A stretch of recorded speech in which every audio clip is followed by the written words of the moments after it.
तो सवाल कई है और इसी सवाल का जवाब इस वक्त हर कोई जानना चाहता है कि आखिर राजस्थान में जो बार बार हो रहा है उसे आखिर खराब करने की, यानी कि माहौल खराब करने की कोशिश कौन कर रहा है। बहरहाल अमरदीप का रुख कर लेते हैं, हमारे सहयोगी भीलवाड़ा से जुड़ चुके हैं। अमरदीप, दो सवाल, एक ये कि अभी भीलवाड़ा में क्या स्थिति बनी हुई है, दूसरा ये कि पहले उदयपुर और अब भीलवाड़ा, आखिर क्या हो रहा है राजस्थान में और इसके पीछे किसकी साजिश?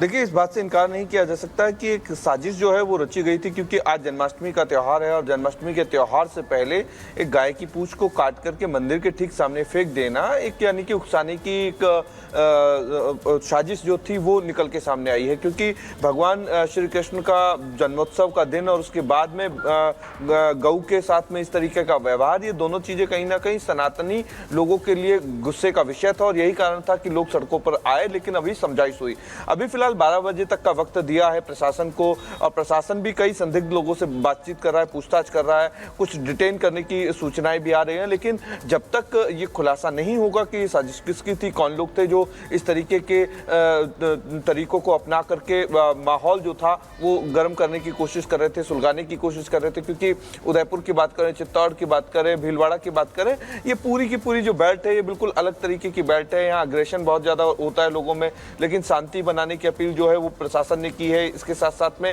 सभी हिंदू संगठनों ने ये आह्वान किया है कि 12 बजे तक का जो अल्टीमेटम दिया है उसको देखते हुए प्रशासन भी जो है वो अपनी सतर्कता बढ़ाए हुए है, तमाम उन पहलुओं पर जांच कर रहे हैं जिस चीज को लेकर के ये टेंसफुल सिचुएशन बनी है। सीसीटीवी जो है वो खंगाले जा रहे हैं कि आखिर कौन लोग थे जिन्होंने गाय के साथ इस तरीके का कृत्य किया। लेकिन तमाम चीजों को लेकर के अभी फिलहाल सिचुएशन जो है वो यथावत है और भी शांति व्यवस्था बनी हुई है। बहरहाल पुलिस की तरफ से चप्पे चप्पे पर निगरानी है, हर तरफ जो है एक सेंसिटिव माहौल जिस तरीके का था उस माहौल को खत्म करने की कोशिश जरूर हुई है प्रशासन की तरफ से। लेकिन फिलहाल पुलिस शांति की अपील कर रही है, प्रशासन शांति का अपील कर रहा है और 12 बजे बाद देखते हैं कि अभी वहां पे किस तरीके की सिचुएशन बन पाती है। लेकिन अमरदीप, क्या पता चल पाया है कि कौन ये लोग हैं? क्योंकि हर बार चाहे वो जन्माष्टमी का मौका हो, चाहे वो हनुमान जन्मोत्सव का मौका हो या कोई भी इस तरह का मौका हो, हर बार हम देखते हैं कि राजस्थान हो वहां से इस तरह की तस्वीरें निकलकर सामने आती है।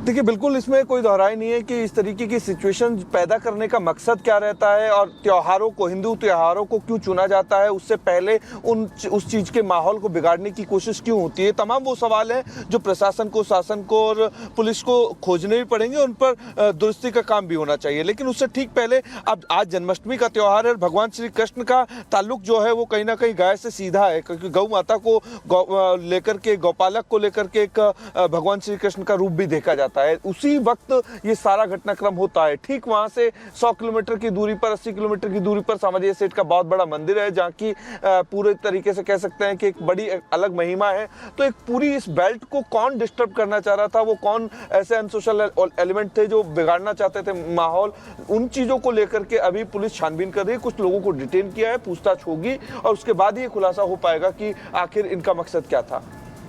बिल्कुल, बहुत शुक्रिया आपका तमाम जानकारी के लिए। और खबरों में अब आगे बढ़ेंगे, आपको दिखाएंगे कोलकाता की खबर।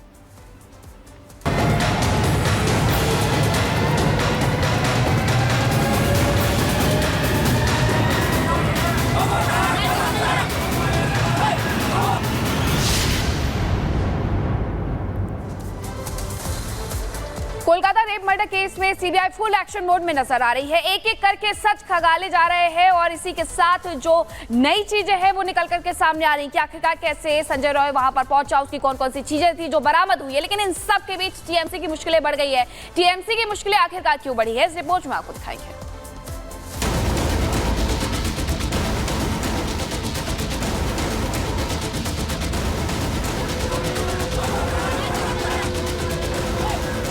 एक अरेस्ट वो भी कलकत्ता पुलिस ने किया है। सीबीआई क्या कर रहा है? क्या सीज किया सर? सीज किया, चलिए बता दीजिएगा सर। बहुत कुछ है बस।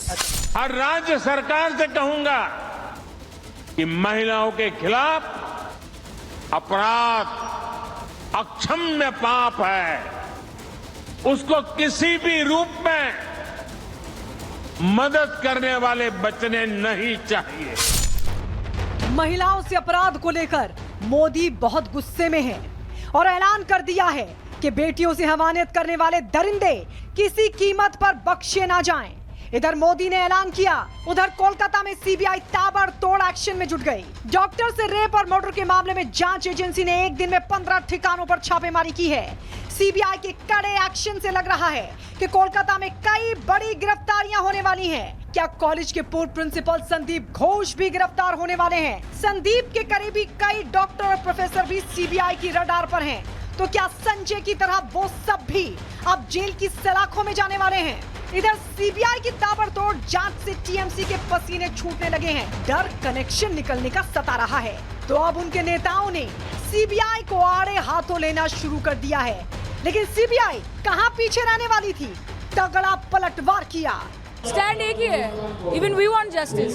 12 दिन हो गया है, सीबीआई को नया कुछ मिला नहीं है और सीबीआई के कन्विक्शन रेट को लेके हमारे मन में भी बहुत सारे सवाल है। हमें पता नहीं कि आगे जाके ये कार्रवाई कितने दिन चलेगी और फाइनली जाके जस्टिस मिलेगा या नहीं मिलेगा। आरजी कौर का जो रेप केस है, मर्डर केस है, वो तो तुरंत सॉल्व होना चाहिए। एक अरेस्ट वो भी कलकत्ता पुलिस ने किया है। सीबीआई क्या कर रहा है?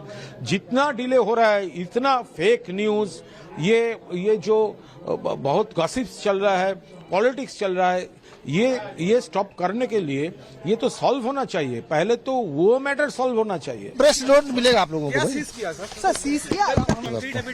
बहुत कुछ है बस। इस रेप और मर्डर केस में सीबीआई जांच के बहुत करीब तक पहुंच चुकी है। एफआईआर में आरोपी के तौर पर आरजीकर मेडिकल कॉलेज के पूर्व प्रिंसिपल संदीप घोष का नाम भी दर्ज कर लिया गया है। सीबीआई ने एफआईआर में संदीप घोष और एक महिला समेत 4 लोगों को आरोपी बनाया है। एफआईआर में पश्चिम बंगाल के स्वास्थ्य और परिवार कल्याण मंत्रालय के स्पेशल सेक्रेटरी देवाल कुमार घोष का नाम भी शामिल है। हेल्थ मिनिस्टर है जो हमारे सीएम है, तो उनके खिलाफ भी इंक्वायरी होनी चाहिए, उनके फोन को जब्त होना चाहिए। ये जो मीटिंग हुआ था, जो स्टिंग ऑपरेशन में आया कि घटना घटने के बाद डॉक्टर घोष उन्होंने मीटिंग बुलवाया और वो मीटिंग बहुत, उस मीटिंग में प्रभावशाली लोग आए, बहुत समय तक वो मीटिंग चला। तब किनसे बात हुई, किनसे बातचीत हुई, सारी चीज़ आनी चाहिए। जो महिला के पितामाता को, पीड़ित महिला के पितामाता को बताया गया कि आपके बेटी सुसाइड किया है, ये तो उस मीटिंग में डिसीजन हुआ। वो महिला डॉक्टर कह रही है स्टिंग ऑपरेशन में, और अगर डिसीजन होता है किसी मीटिंग में, हेल्थ मिनिस्टर को पता नहीं, या हेल्थ मिनिस्टर के क्लोज जो डॉक्टर, जिसे एसपीडी बोला जाता है, डॉक्टर एसपीडी, उनको पता नहीं है, तो हो नहीं सकता। डॉक्टर बेटी से रेप के बाद हत्या की इस केस में सीबीआई ने अभी तक किसी की गिरफ्तारी नहीं की है, लेकिन सीबीआई की टीम फुल एक्शन मोड में है। लगातार आरोपियों पर शिकंजा कसने के लिए कार्रवाई की जा रही है। हर वो सबूत जुटाए जा रहे हैं जिससे जल्द ही इस वारदात के सारे राज से पर्दा उठ सके और डॉक्टर बेटी को इंसाफ मिल सके। Bureau report, Republic Bharat. तो ये रिपोर्ट हम आपको दिखा रहे थे और सीबीआई की टीम फुल एक्शन मोड में है। पूछताछ लगातार जारी है, लेकिन सवाल ये भी है कि सीबीआई के इस एक्शन से आखिर किसे टेंशन हो रही है? फांसी के सबूत भी मिल गए हैं। आइए हम आपको संजय रॉय से जुड़ी हुई जो 8 चीजें निकलकर सामने आती हैं वो हम आपको सिलसिलेवार तरीके से दिखाते हैं। कॉलेज की जो 2 सीसीटीवी फुटेज देखी गई, खंगाली गई, उसमें नजर आता है संजय रॉय। कपड़े और अंडरगारमेंट्स भी उसमें नजर आ रहे हैं सीसीटीवी फुटेज में। गले में ब्लूटूथ वाला जो ईयरफोन है वो भी संजय रॉय के गले में नजर आ रहा है। ये वो 8 बड़ी चीजें जो हैं वो हम आपको बता रहे हैं, जो सबूत बतौर जो उसको फांसी के फंदे तक ले जाता है। वारदात वाले दिन की जो चप्पल है वो भी उसमें नजर आ रही है। घटना की जगह जो हाथ पैर के निशान हैं वो भी उस फुटेज में साफ तौर पर नजर आ रहा है। वारदात की जगह से खून की भी जांच, जो खून मिले हैं, जो उसके सैंपल्स कलेक्ट किए गए थे, वो उसकी भी जांच की जा रही है। तो ये वो तमाम बड़ी चीजें, 8 बड़ी चीजें जो सैंपल्स इकट्ठा किए गए और जो ये बताते हैं कि किस तरह से संजय रॉय की वहां पर मौजूदगी थी। और सैंपल्स जो हैं वो संजय के खून से मेल भी खा चुके हैं। मोबाइल लोकेशन कई राज खोलेगी। तो देखना यह होगा कहां कहां वो गया था, क्या उस वक्त उसकी लोकेशन थी। इन तमाम चीजों को खंगाला जा रहा है, इन तमाम चीजों को ध्यान में रखा जा रहा है और आगे बढ़ा जा रहा है। तो लगातार देखें, तफ्तीश सीबीआई की जारी है और एक एक करके सबूत भी इकट्ठा किए गए हैं। और इसके अलावा मुख्य आरोपी संजय रॉय, जो पुलिस के इस वक्त गिरफ्त में है, उसके खिलाफ भी 8 सबूत मिले हैं। और इसलिए हर किसी की निगाह इस बात पर टिकी है कि अब ज्यादा दिन नहीं है जब सच्चाई सबके सामने होगी। हर कोई जानना चाहता है कि कोलकाता कांड में आखिर क्या कुछ हुआ है। और जतिन हमारे साथ लाइव जुड़ चुके हैं। जतिन, देखिए, लगातार हम देख रहे हैं कि सीबीआई की तफ्तीश जारी है, सबूत भी मिल रहे हैं। आज क्या अपडेट है और कितनी दूर सच्चाई से सीबीआई है?